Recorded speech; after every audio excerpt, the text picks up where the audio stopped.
জন্মদিনের খাওয়া দাওয়া।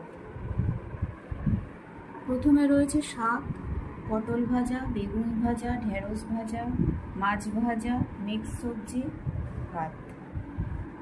এখানে রয়েছে পরমান্ন, চিংড়ির মালাইকারি, বাটা মাছের মশলা দিয়ে, খয়রা মাছের ঝাল দেওয়া,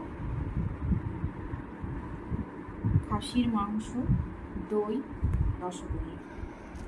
এটা বার্থডে বয়ের গিফট। আর একটা পড়ে আছে।